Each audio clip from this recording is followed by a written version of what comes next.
So, dear ladies and gentlemen, a warm welcome to a press conference by the Slovenian Presidency of the Council after the extraordinary meeting of the Justice and Home Affairs Council today. It's great to see many of you could join us here physically in the room, and I can also see a large number also connected remotely on the screen via Zoom. May I remind you, this is a hybrid press conference and interpretation is available into 6 languages. As you know, the Ministers of Home Affairs met physically in Brussels this afternoon to discuss the situation in Afghanistan and possible implications in the area of home affairs. I would like to welcome on my right the Slovenian Minister of the Interior, Mr. Aleš Hojs, who called and chaired today's meeting, and on his right, Mrs. Ylva Johansson, the European Commissioner for Home Affairs, who I believe flew in from the States for this meeting today. So very happy to have you with us. Minister and Commissioner will first give a brief overview of today's discussion and outcomes, and then they will be available for your questions, both from the room and on Zoom. Minister, I will first give the floor to you. Thank you. So I will speak in Slovene. Prav lepo pozdravljeni vsi skupaj, spoštovani novinarji in novinarke. Kot rečeno, smo ravnokar zaključili z izrednim zasedanjem notranjih ministrov, namenjenih razmeram v Afganistanu, glede na to pa, da smo seveda formatu notranjih ministrov smo bolj kot razmeram v Afganistanu posvetili temu, kako te razmere lahko vplivajo na razmere v naši skupnosti, torej Evropski uniji in naših državah.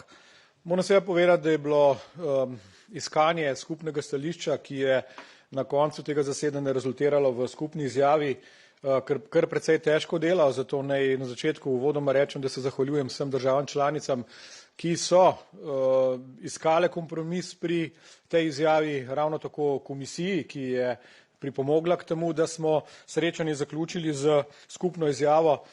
Seveda pa kljub kompromisu ocenjujem, da so stališča notranjih ministrov zelo jasna, zelo razumljiva, predvsem pa so usmerjena v to, kar je za notranje ministre najbolj pomembno.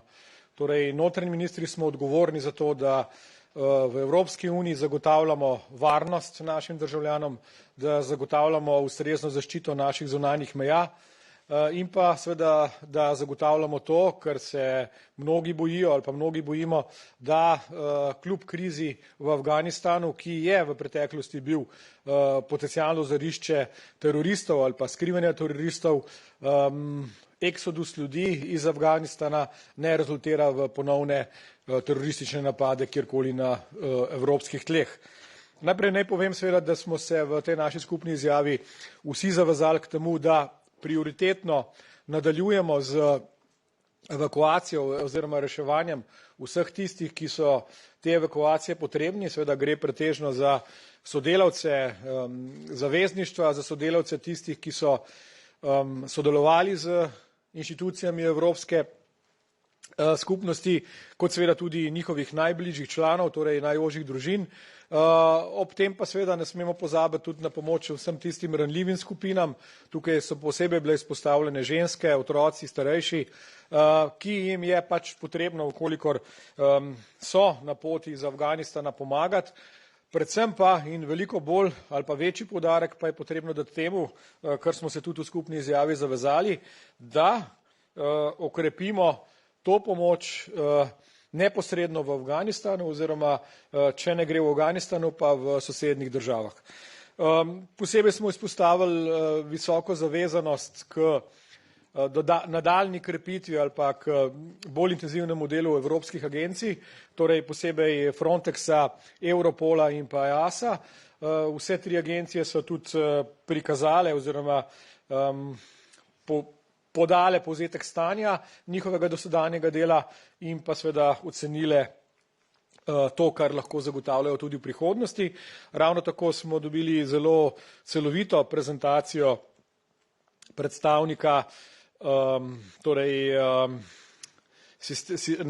predstavnika boja proti terorizmu in pa, kar je po moje tudi zelo pomembno, komisija nas je uvodoma obvestila o vseh naporih komisije, tako glede pogovorov z Združenimi državami Amerike, pogovorov z tretjimi državami in pa seveda vsega tistega, kar je do sedaj že naredila. Moram reči, da je bila razprava zelo burna. V nekih trenutkih je bilo celo potrebno narediti neko krajšo pavzo, ampak vse to je na koncu rezultiralo v to, da smo bili sposobni sprejeti skupno izjavo, kar je po mojem v tem trenutku najpomembnejše.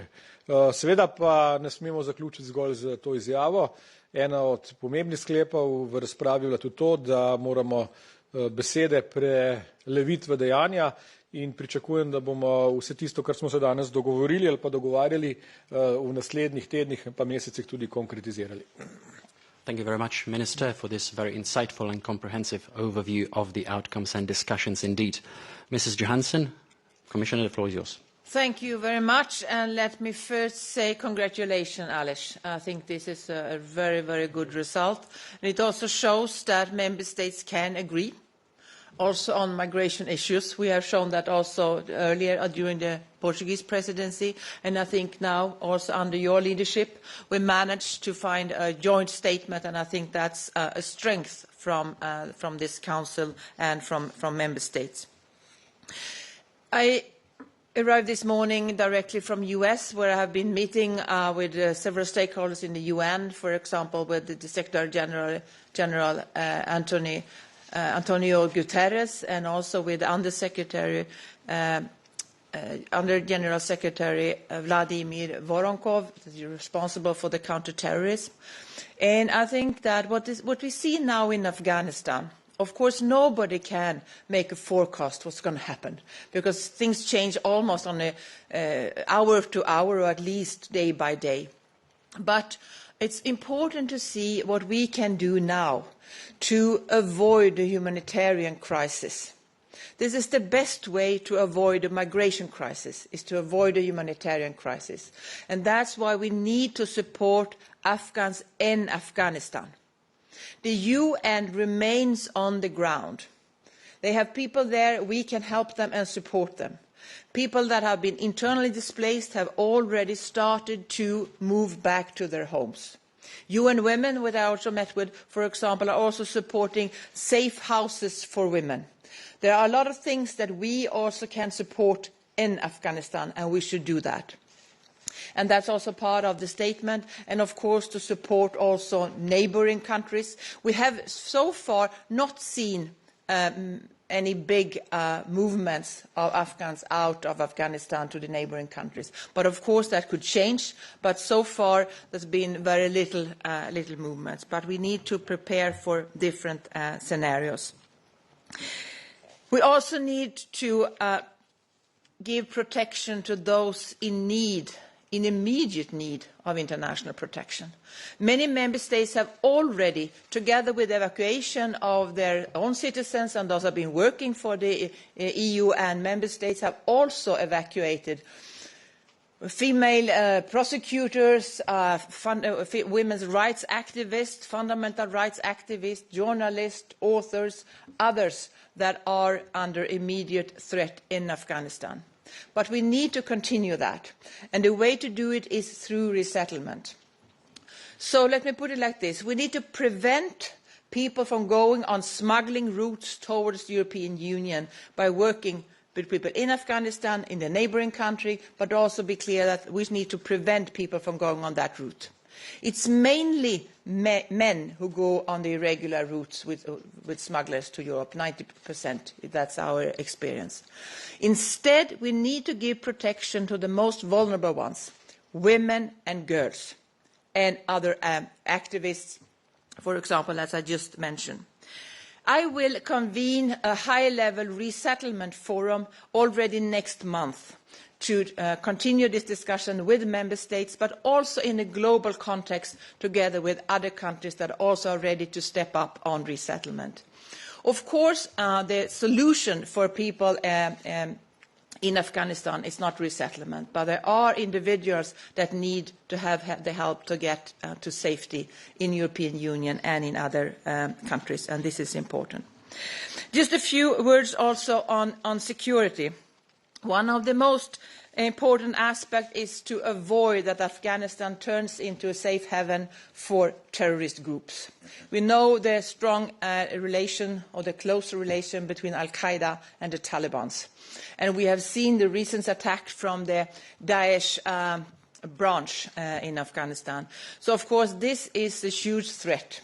And this was also that I had opportunity to discuss directly with General Secretary Voronkov how we can cooperate. And he told me that the UN is also ready to step up on countering terrorism programs if the new government in Afghanistan will make a strong commitment to actually avoid being a safe haven for terrorists and work together with the international community to fight terrorism.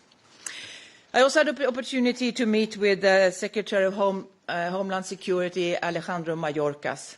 And it's clear that when it comes to both security and migration and resettlement issue on Afghanistan, we have a lot in common, and it's very important with the close cooperation also with the US.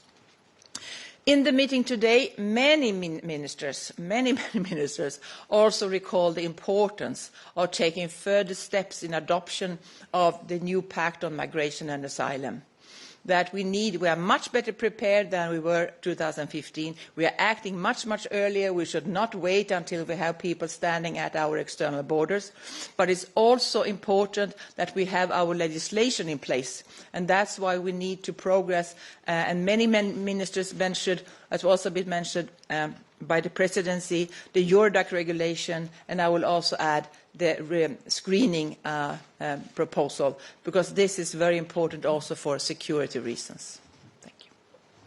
Thank you very much, Commissioner. Dear journalists in the room and connecting remotely, we're now available for your questions. So to indicate your interest, please raise your hand physically or digitally.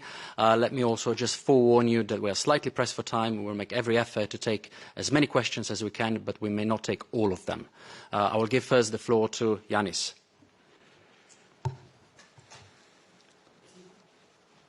Yanis, please step up to the microphone. You will find microphones on the left and right side of this room. Thank you. Hi.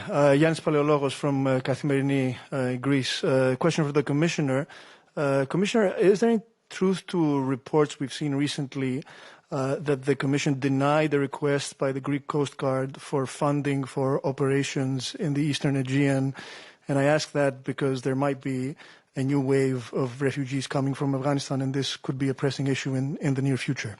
Thank you. No, we had a very good and close cooperation with the Greek government and the Greek authorities on additional emergency funding for the Coast Guard. And in that aspect, we also raised the issue of the importance of having safeguards to comply with fundamental rights.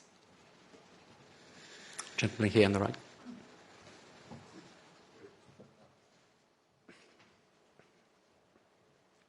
Deutsche Welle. A question for the Commissioner on your resettlement forum next month. How many vulnerable people from Afghanistan have to be resettled? What are you aiming at? What are the numbers? Nobody can say any numbers on that. And first, it's very difficult right now to get people out of Afghanistan. So, of course, this is also an issue of how the practical things. But we are not setting up that kind of numbers and goals. European Union, in difference to, for example, Canada, we are receiving also a lot of people irregularly arriving in the European Union. And we, last year, for example, we gave asylum to 300,000 people in the European Union. And on top of that, we also do resettlement for legal ways. And in my new pact on migration and asylum, I'm very clear that I will move to have less irregular arrivals and more people coming on the legal and safe way through resettlement. And this is, of course, now in the light of Afghanistan, very important. But I will not come with any numbers. Irene, please.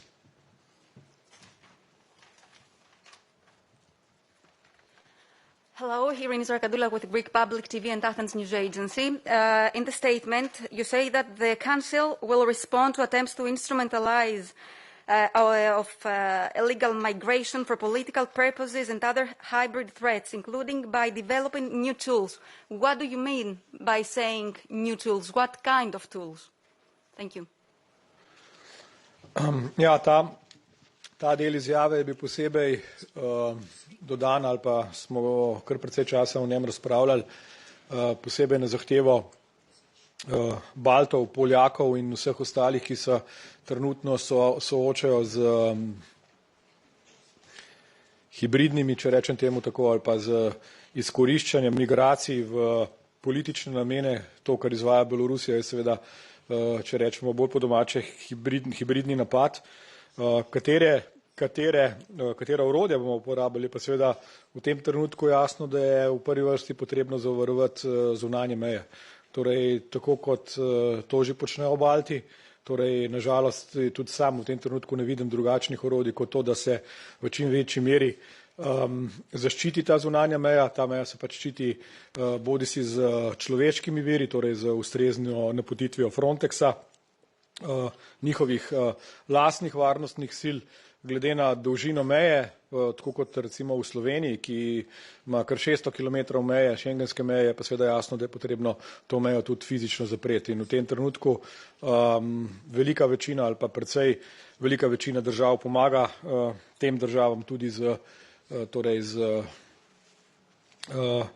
pomočjo, ki vsebuje tudi distribucijo ograj oziroma postavitev leteh z dodatnimi monitoringi, torej z pregledi dronov meje. Slovenija konkretno je poslala tem državam tako ograjo kot tudi napotila naše policiste, ki nadzorujejo mejo z droni, in pa seveda to, kar pravzaprav vsi pričakujejo, tudi dodatno finančno pomoč. Thank you. Gentleman.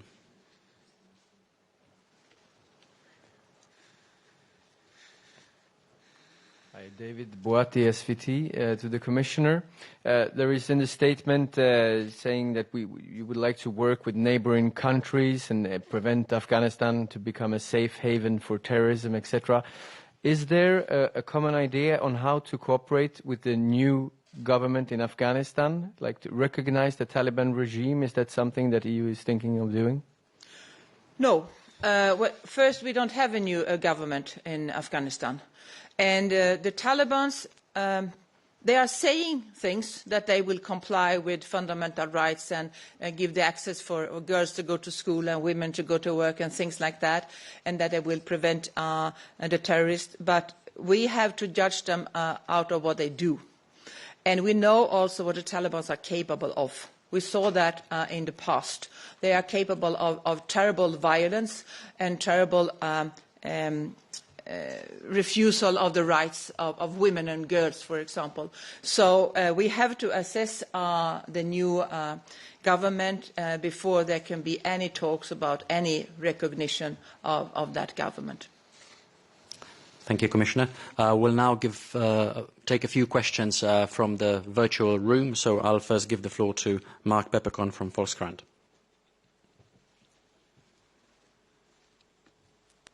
Good evening. This is Mark Peppercorn, the Volkskrant. I have one question, actually, both for the Commissioner and for Minister Hoyst.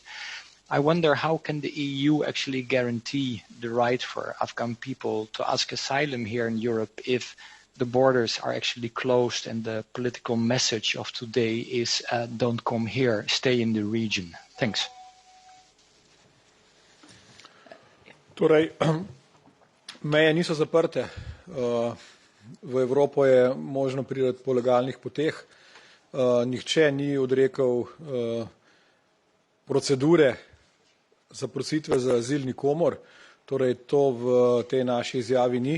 Smo se pa seveda vsi zavezali za to, da tisti, ki azil dejansko želijo in potrebujejo, le tega zaprosijo v prvi varni državi. Ravno to je bil fokus tudi naše izjave, ki nekako želi ali pa spodbuja tudi vse ostale inštitucije Evropske unije, posebej Evropsko službo za zunanje delovanje, da ukrepi razgovore z državami, okoliškimi državami Afganistana.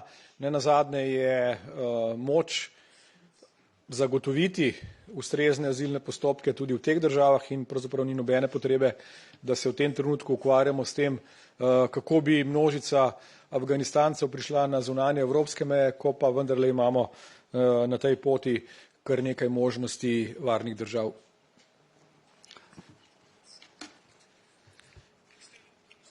Commissioner, would you like to add something to that? Yeah, I can just add to that. I think it's important to clarify that the Geneva Convention, the treaty, the EU acquis that give the right to people to apply for asylum is not the same as everybody that is in need of international protection can come to the European Union and get protection here. So that's why it's important that we do not only focus on our own external borders. We should not wait until people are here. We need to work comprehensively in the region with Afghans in Afghanistan and in the neighbouring country, and working together with the global community and international organisations. And I say again, the best way to prevent a migratory crisis is to prevent a humanitarian crisis. Thank you very much. Thomas Guczka, FAZ. Thanks a lot. My question is to the Commissioner.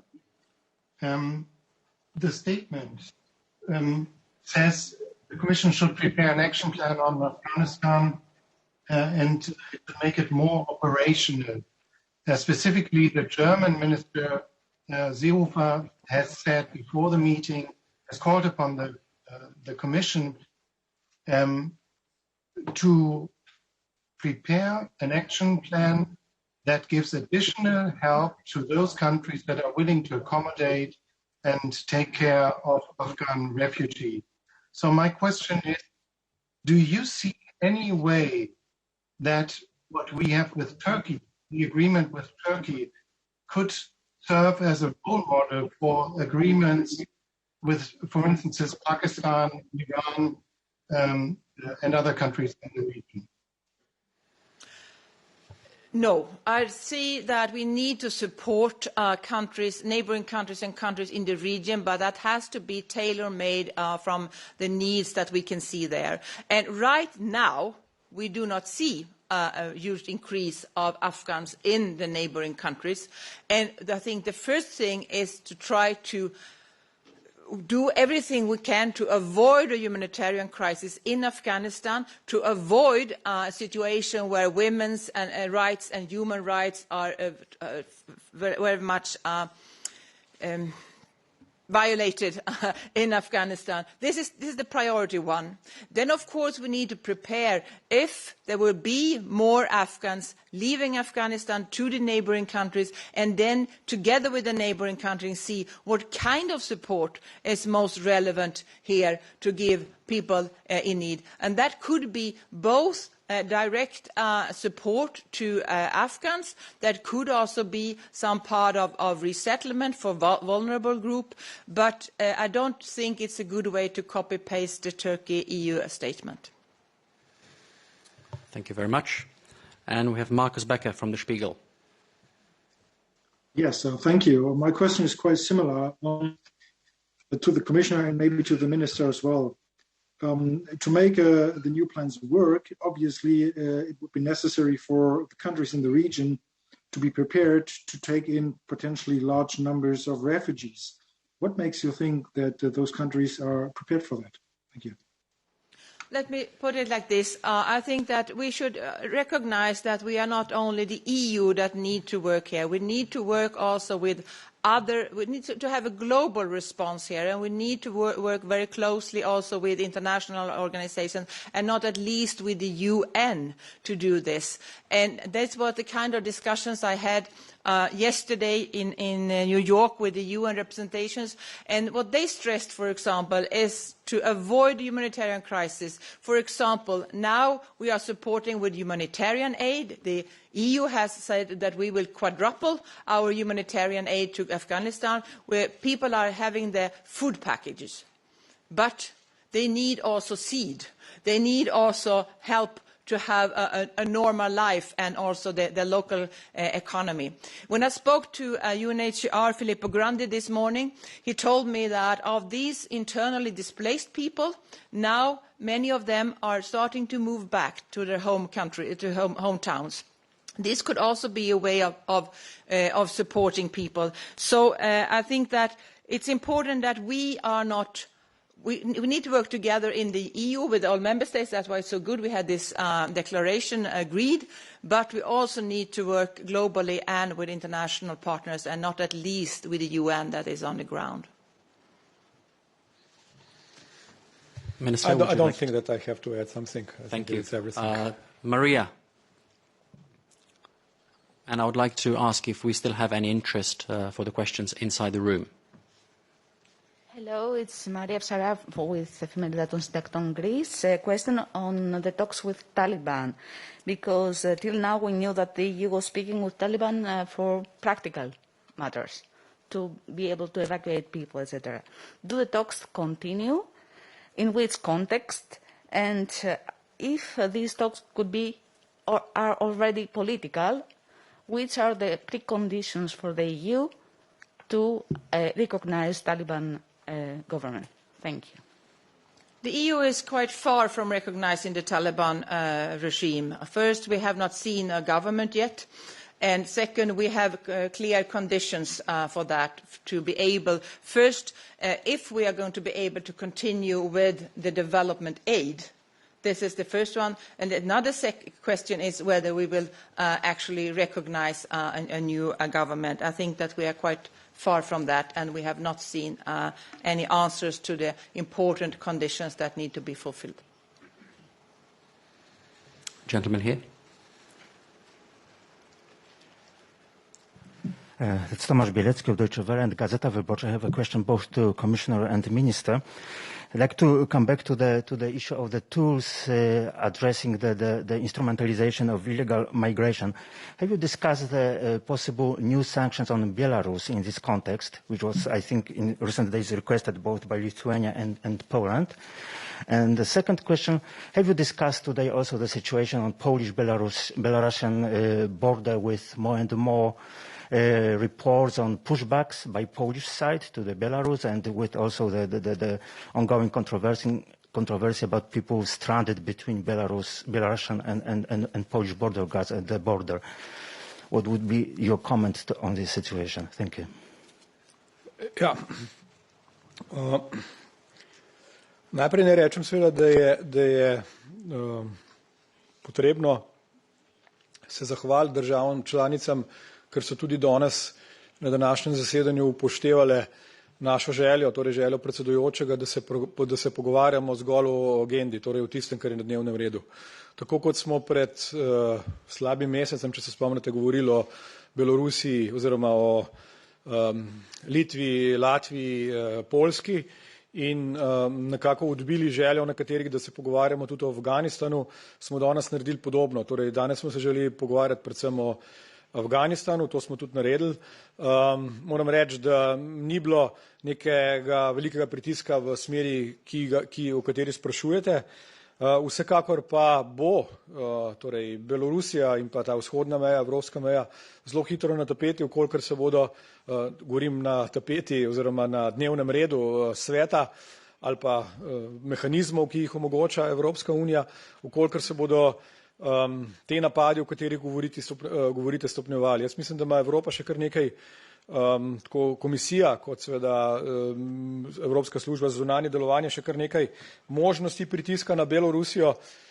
Sam moram reči, da sem kljub temu, da smo bili informirani o tem, da je večina letal iz Iraka, torej transport iz Iraka v Belorusijo ustavljen, samo deloma realiziran, torej kot vem sam, beloruska letala še zmeraj nemoteno letijo v Irak, torej je pripravljenost Iraka bila očitno zgolj na eni strani, torej da ustavijo zgolj njihova letala, po drugi strani je pa seveda potrebno povedati to, kar sprašujete. Verjamem, da ste videli video, ki ga je prezentirala ministrica, ki je nazorno pokazal, da pravzaprav da ne gre za pushbacke, ampak gre za push-ine, ne.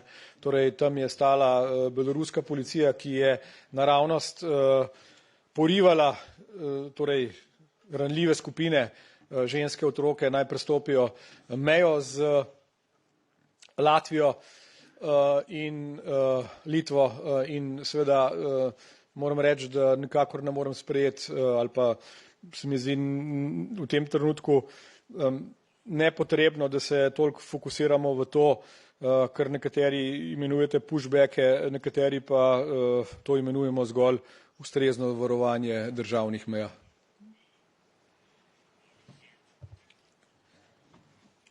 Thank you, Minister. Commissioner? It was already mentioned, this was not discussed in this meeting, but I can say something on the sanctions. I think that what we see now is that Lukashenko is under pressure by the sanctions that the European Union has imposed on Belarus.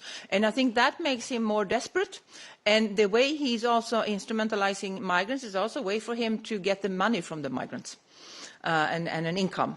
So I think we can see that this is, in my view, linked to the sanctions that we have already imposed, and we are ready to do others. For example, I'm responsible for the visa code, and this is something that we could suspend this possibility for visas for people linked to the Lukashenko regime, for example. Thank you, Commissioner. We'll take one last question from the room and then maybe one more from the virtual room. Lailuma. Thank you very much. Lailuma Sadid from Brussels Morning. I would like to ask about, you mentioned it also, the Taliban couldn't cut their relation with the Al-Qaeda and also other terrorist groups. Who can make guarantee there is something not happen again, years ago happened in the world? And second question, why EU are not trying to have a sanction for Taliban? Otherwise, I'm sure they never change and everything is going the same way that they did 20 years ago. And for a woman, please try to support them in the way that you want exactly for the woman. Thank you. I fully agree on the support for women, and that's one reason why I had a good meeting with UN Women yesterday in New York, and how we can support their work. They're also on the ground, actually, in Afghanistan, and also I think it's important that member states and EU continue to supporting their work for women in Afghanistan. The EU is putting pressure on the Taliban. If you have listened to the President, she says that we have frozen the development aid, and we will not change that until we see that the new regime will respect at least the core of fundamental rights, women's rights, that they will make sure that they are in a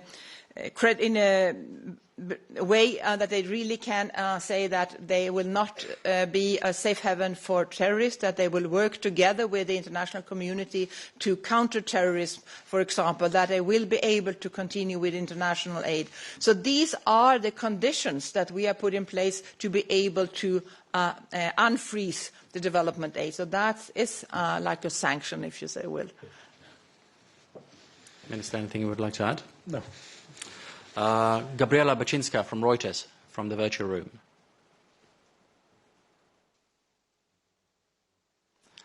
Gabriela, we have trouble hearing you. Maybe you need to turn on your microphone. So I believe Gabriela has some issues. Adam Parsons.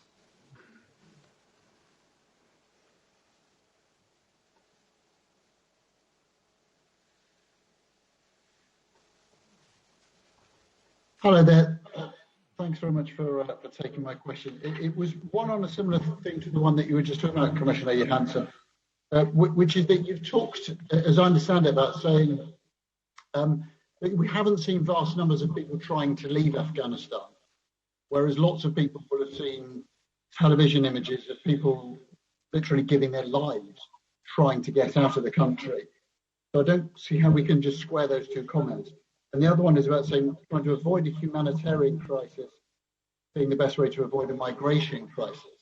You talked there about freezing aid, but if there's no political links between the EU and Afghanistan is threatening to flood Europe with drugs if it doesn't get its way, do you really think that you can avoid the humanitarian crisis without doing much, much more to engage with Taliban? Sorry, I had some problems hearing you, so I hope I understand the questions right. But first, of course, people in Afghanistan are terribly frightened. I should be that as well if I was in Afghanistan. We know what the Taliban are capable of. And of course people are frightened. And this is actually why we need to resettle those most vulnerable, and that's why we have evacuated people that have been working for the international community or for EU and member states. So of course they are afraid. But it's also important to see what is actually, nobody can predict or forecast what's coming. Not even tomorrow or the day after. But we can look what's happening right now. And that was my aim, to have these sincere talks with UN yesterday. And what we see today is that in some areas it seems to be more stable. Not in Kabul, but in other areas. We see people starting to move back to their homes. We have not seen big flows of people coming to the neighboring countries. That's what we can register right now. But we don't know what's going to happen in a week and next month. And so we have to prepare for different scenarios. And what you're pointing out is exactly, of course, it's going to be very difficult to support people, humanitarian needs and avoid humanitarian catastrophe if the Taliban do not comply with at least the core of fundamental rights and women's rights, and avoid the terrorists to have a safe haven in Afghanistan, and if they do not allow humanitarian aid. Of course, that's why we need to put pressure to try to have another situation, and also looking into if we can provide support through other channels that are not via the Taliban. For example, many ministers today, and I also call for more support for UN organizations on the ground, for example, but also other international organizations that are capable of actually helping people directly on the ground in Afghanistan. But what you say is of course, true. If the Taliban turns out to be the same kind of Taliban that we saw in the past, there is a huge risk of a humanitarian crisis. Yeah. I'm sorry. I'm sorry. Is there a follow-up question to this? Just the presence of the EU in the ground for the moment. No. All the EU staff has been evacuated, and the Afghans who worked for EU. Thank you very much. Minister, would you like to add anything to that? Ja, zdaj glede na to, da smo blizu konca oziroma da bomo, kot slišim, vzeli samo še eno vprašanje, se mi zdi vseeno prav, da glede na to, da je večina teh vprašanj bila fokusirana na neko zunanjo dimenzijo. Torej, tudi Ilva je v glavnem očitno morala odgovarjati na to, kaj se dogaja v Afganistanu in okolici. Je vendarle potrebno povedati, da smo na današnjem srečanju oziroma na zasedanju predvsej pozornosti posvetili tudi tistemu, kar je naša prioritetna naloga notranjih ministrov. Torej ustrezna izmenjava obveščevalnih podatkov. Torej ustrezno varnostno preverjanje vseh tistih, čeprav so skriti ali pa dejansko so ranljive skupine, imamo vendarle v vseh tistih, ki so prišli v Evropo, tudi precej moških. Ilva je lepo povedala, torej imamo pretežno tistih, ki kažejo namero po odhodu iz Afganistana, govora o zdravih moških v najboljših letih. Torej vse to so tista varnostna tveganja, ki jih moramo kar v največji meri znotraj Evropske unije preprečiti. Tako kot je povedala komisarka, torej ena od stvari, ki je po moje potrebno dati na mizo takoj oziroma nemudoma, je sprejem legislature vezano na Eurodac, tako da se bodo vsi ti podatki, torej biometrija, ustrezna evidenca vseh tistih, ki so tukaj. Nemški notranji minister je lepo opozoril, da se ne sme zgoditi, da bomo med tistimi, ki so v Evropi že bili, pa se je ugotovilo, da so bodisi kriminalci, bodisi poseljevalci ali karkoli že, pa so bili vrnjeni v Afganistan, čez 2 ali pa 3 mesece zopet pojavili na naših mejah in pod krinko iskalcev azila. Torej, to je bil velik fokus današnje razprave in mislim, da se moramo kot notranji ministri posebej, kar sem povedal na začetku, fokusirati na to, kako bomo zagotovili ustrezno varnostno okolje v Evropski uniji.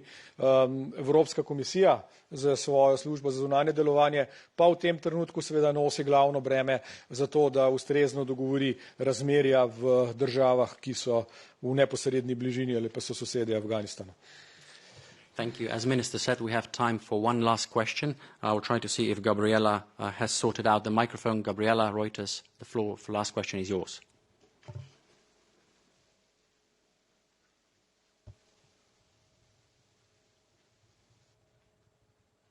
If that is not the case,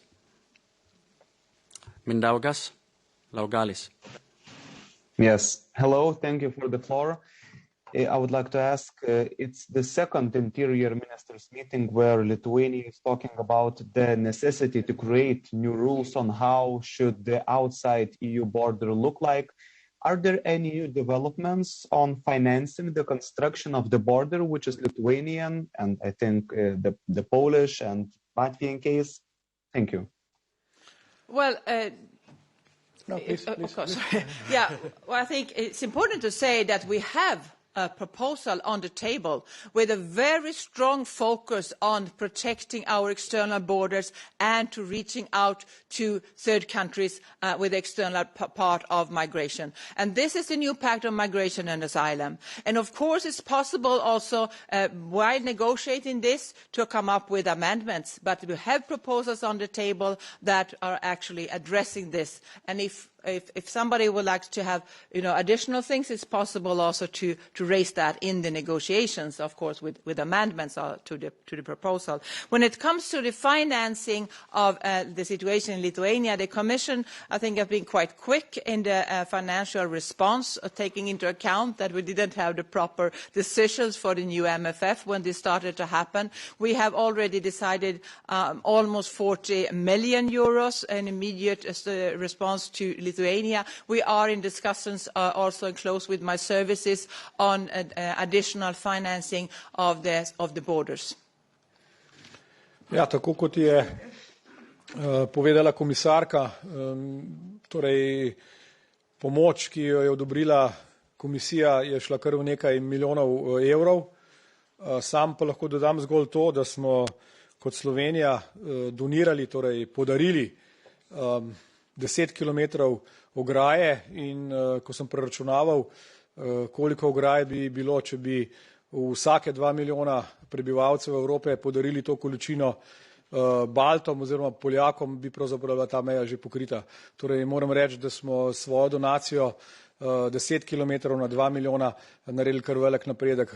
Bomo pa seveda donirali, ne zgolj to, saj strani Slovenije smo v takih primerih vedno priskočili na pomoč.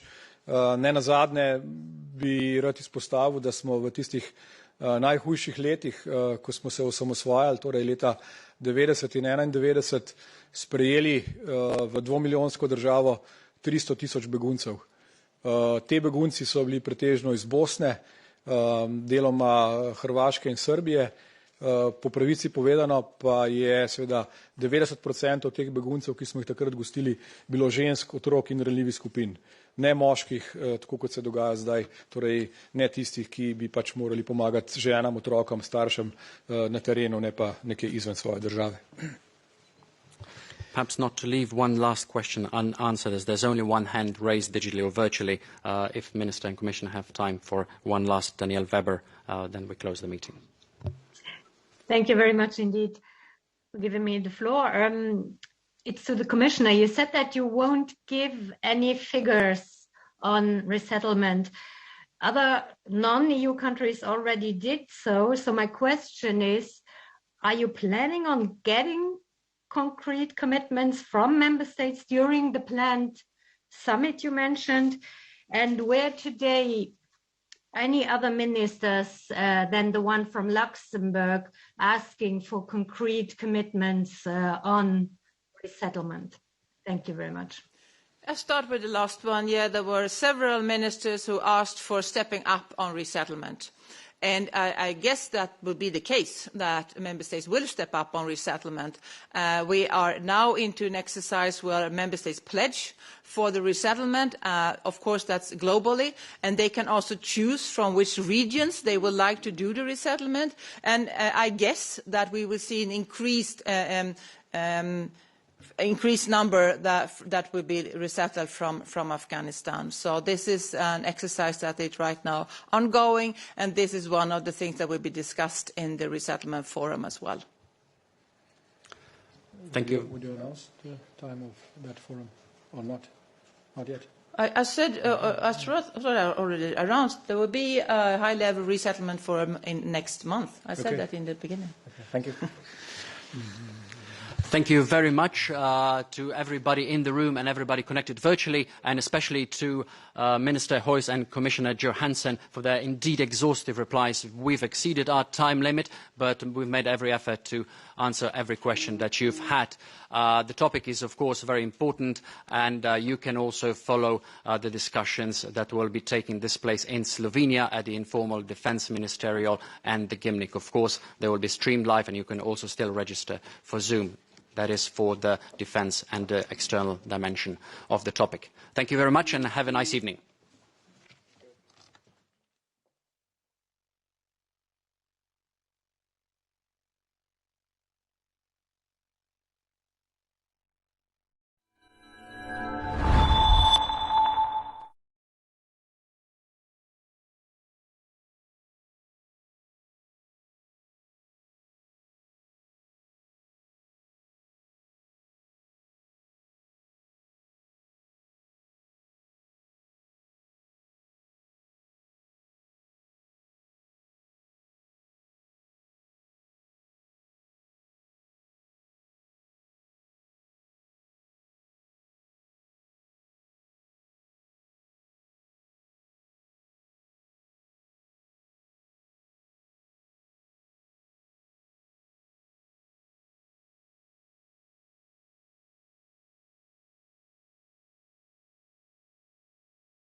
fare una dichiarazione, Ministro. Buongiorno a tutti, grazie. Allora abbiamo appena terminato l'incontro straordinario, è stato approvato un testo che rispetto a quello originariamente previsto è stato arricchito con la previsione con un riferimento alla minaccia ibrida e con il riferimento anche a un forum per quanto riguarda i reinsediamenti che dovrebbe tenersi a breve. È stata manifestata da parte di tutti i Paesi la piena disponibilità a un approccio ordinato e completo di quelli che sono gli arrivi, i flussi da parte degli afghani e quindi la disponibilità di tutti i Paesi a partecipare anche all'accoglienza di persone che fugge da situazioni difficili. Però è stato fatto nello stesso tempo un riferimento a tutte le rotte, quindi un'attenzione particolare da parte di tutti i Paesi, da parte della Commissione europea, a tutte le altre rotte che comunque hanno delle complicazioni analoghe e che sono determinate ovviamente da situazioni contingenti, perché è un problema molto complesso e va visto nella sua interezza.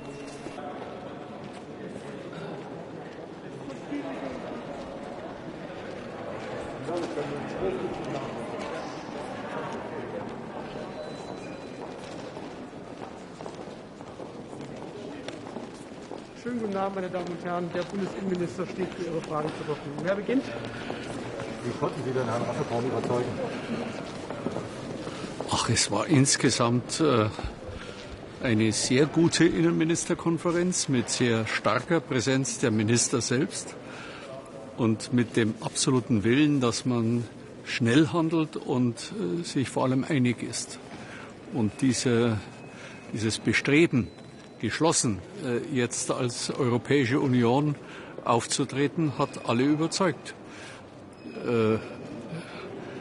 Die Diskussion war ein bisschen intensiver, das können Sie sich vorstellen, bei den öffentlichen Erklärungen vorher. Aber es hat vor allem das Argument überzeugt, nach dem Scheitern in Afghanistan des Westens wäre es natürlich jetzt eine verheerende Botschaft, wenn die Europäische Union nicht in der Lage wäre, einheitlich zu handeln. Und diese Einheitlichkeit ist gewährleistet. Und zwar sehr auf der Linie, die wir auch in Deutschland vertreten. Die Hilfe für die Menschen in Afghanistan, in der Region um Afghanistan herum, der Schutz für die Ortskräfte in den jeweiligen Mitgliedstaaten, bei uns in Deutschland, und der Schutz besonders hilfebedürftiger, schutzbedürftiger Menschen, immer an dem Beispiel von Journalisten oder Frauen und Kindern, die ja besonders von Gefahren bedroht sind. Und diese Grundlinie war heute einheitlich, auch dass man einen neuen Flüchtlingsstrom vermeiden will. Bei welchen Punkten gab es besonderen Diskussionsbedarf? Mein Gott, dass zum Beispiel die Polen natürlich das Problem Belarus angesprochen haben wollten, weil die haben ja aus Belarus diese hybride Bedrohung, dass Flüchtlinge von Belarus als Waffe eingesetzt werden gegenüber der Europäischen Union. Und wie gesagt, der Überzeugungskampf mit Luxemburg, dass es jetzt absolut nicht gut wäre, eine konkrete Zahl zu nennen, wie viele Afghanen noch aus Afghanistan nach Europa kommen sollen. Denn jede Zahl, die man nennt, hat einen Pull-Effekt. Ist ja völlig klar, die Schleuser lesen das, die Schleuser werden das nutzen und die Menschen werden sich auf die Schleuser verlassen. Da hat die Kommission ja sich bereit erklärt, jetzt in den nächsten Wochen mal Vorstellungen für ein Resettlement-Programm auszuarbeiten. Resettlement-Programm heißt, für Personen, die besonders bedroht sind, die besonders leiden müssen unter einem System. Das haben wir in der Vergangenheit schon öfters praktiziert und auch umgesetzt, und es wird auch hier so wieder kommen. Das versteht die Bevölkerung auch. Wenn man definiert, wer ist besonders bedroht, wer muss besonders leiden. Und den Leuten müssen wir in Europa gemeinsam helfen. Und der Fortschritt heute ist gegenüber bisherigen Diskussionen, dass eigentlich alle europäischen Staaten diese Linie vertreten. Herr Minister, die EU-Kommission hat gleichzeitig gesagt, dass sie jetzt im September das neues Resettlement-Forum organisieren will. Halten Sie es für möglich, dass die Bundesregierung da wirklich konkrete Zahlen nennen wird, oder wird das noch dauern bis nach der Bundestagswahl? Da will ich jetzt kein Prophet sein. Je besser die Vorschläge sind der Kommission, desto höher ist die Wahrscheinlichkeit, dass man so etwas annimmt. Was sich ja hinter Ihrer Frage verbirgt, ist eine deutsche Bundesregierung im September in der Lage, wichtige Entscheidungen zu treffen. Und ich sage Ihnen, wenn die Inhalte stimmen, und das liegt ganz wesentlich jetzt an der Arbeit der Kommission, die muss ja auch einen Aktionsplan noch erarbeiten, dann werden wir zustimmen, unabhängig vom Wahltag, weil gute Programme die Unterstützung der Bevölkerung haben. Der schönste Satz, der heute gefallen ist und den ich für sehr zutreffend halte: Wir sind in der Pflicht, auf der einen Seite Humanität zu praktizieren und auf der anderen Seite auch Wachsamkeit für die Sicherheit unserer Bevölkerung. Wir müssen schon schauen, dass wir keine kriminellen Personen nach Europa holen. Wir müssen schauen, dass sich in Afghanistan nicht Terrorismus breit macht und wir den importieren nach Europa oder nach Deutschland. Und das ist völlige Übereinstimmung, Humanität und Wachsamkeit. Und wenn die Europäische Union so wie heute einig in dieser Richtung arbeitet, dann liegt es jetzt an der Kommission, und da bin ich zuversichtlich, weil wir gerade in dem Bereich eine sehr gute Kommission haben, mit Frau Johansson und Herrn Schinas, dem Vizepräsidenten der Kommission. Die sind wirklich gut. Ich habe viele Kommissionen erlebt in diesem Bereich, aber die beiden sind gut. Denen ist auch zu verdanken, gemeinsam mit der slowenischen Präsidentschaft, dass diese Erklärung heute zustande kam. Das schaute vor 2 Wochen noch keineswegs so aus. Und deshalb glaube ich, die sind in der Lage, einen vernünftigen Vorschlag zu machen. Aber ob wir zustimmen oder nicht, das ist meine politische Erfahrung, sollte man erst dann entscheiden, wenn es soweit ist. Aber wegen der Wahl haben wir keinen Schritt jetzt bei Afghanistan anders gestaltet, als wir selbst überzeugt waren. Das werden Sie zwar nicht glauben, aber trotzdem muss ich es Ihnen immer wieder sagen. War heute denn noch ein 600 Millionen Euro Unterstützungsprogramm für die Nachbarländer schon ein Thema?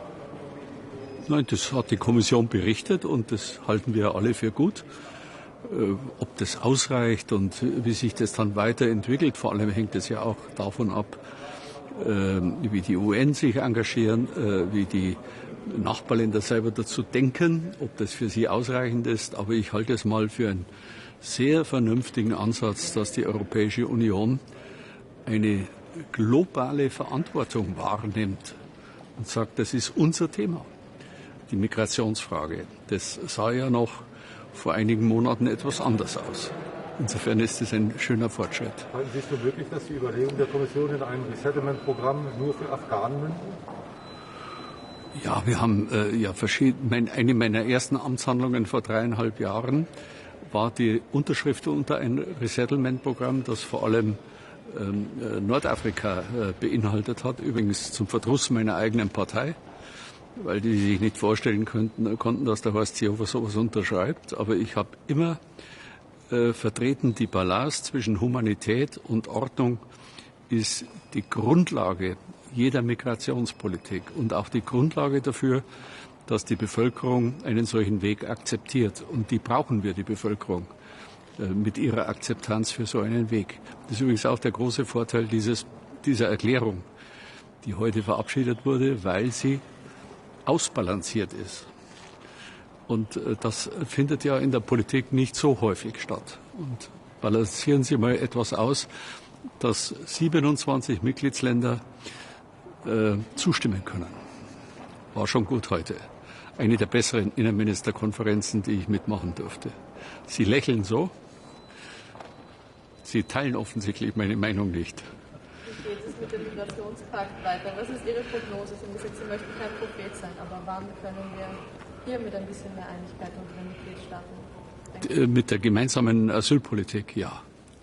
Ich glaube, wir sehen es jetzt in Afghanistan, wir sehen es in Tunesien, wir sehen es in Belarus, an der Außengrenze der Europäischen Union. Es führt überhaupt kein Weg vorbei an einer gemeinsamen Asylpolitik in Europa. Das kann kein Mitgliedsland alleine bewerkstelligen. Das sehen jetzt die baltischen Staaten, das sieht Polen, das sieht die Italiener mit der Seenotrettung, die ja in Italien landet.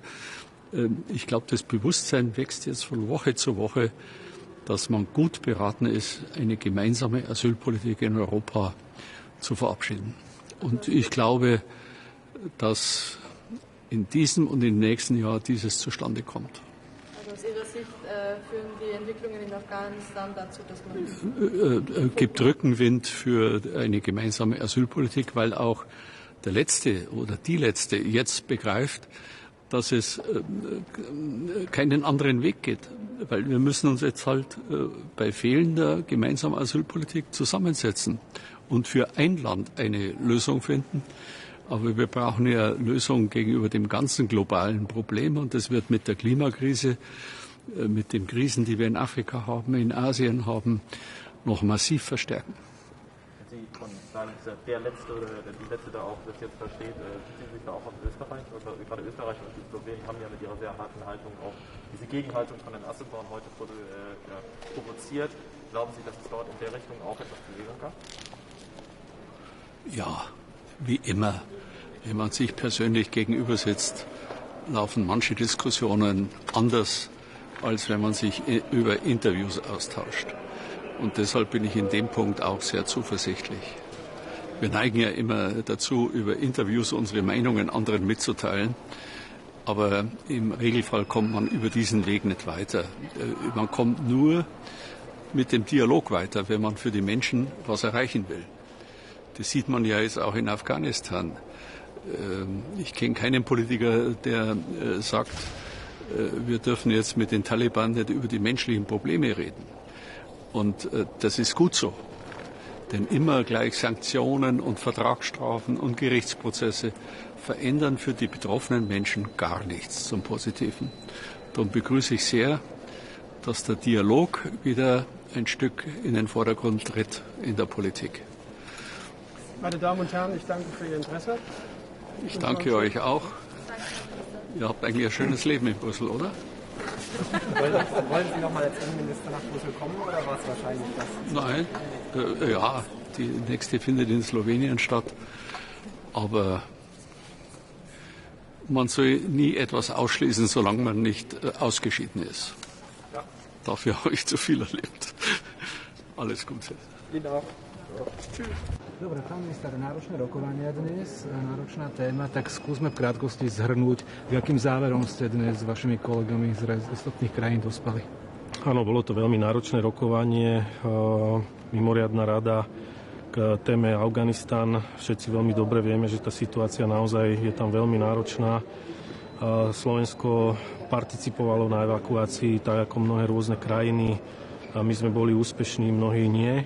Stále tam zostáva veľmi veľa ľudí, ktorí si zaslúžia a potrebovali by pomoc. Samozrejme, aj toto bola jedna z tém.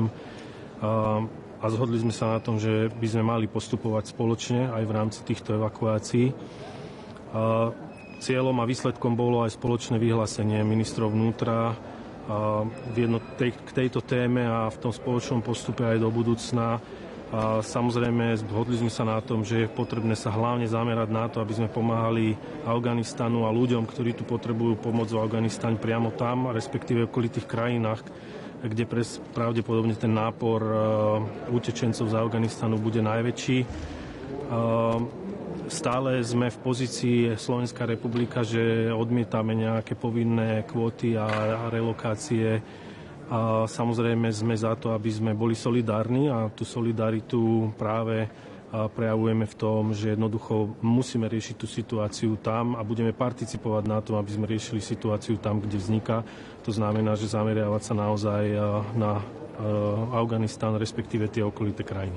Hovorilo sa aj o ochrane vonkajších hraníc a o možnom nástupe rôznych teroristických hnutí v Afganistane. Áno, samozrejme, toto je jedna z tém, ktorá patrí k tomu a to som aj ja zdôraznil v mojom vystúpení, že je to jedna z priorít, aby sme sa zamerali na to, že naozaj musíme mať spoločné postupy v ochrane vonkajšej šengenskej hranice, a kde je veľmi dôležité aj činnosť jednotlivých agentúr Európskej únie, či Frontex alebo Eurodac, výmena dát a Europol samozrejme a mnohých ďalších, kde je potrebné, aby sme si vymenali informácie, aby sme prispievali do tých systémov našimi zisteniami a samozrejme vedeli získavať aj informácie od iných krajín a tak vedeli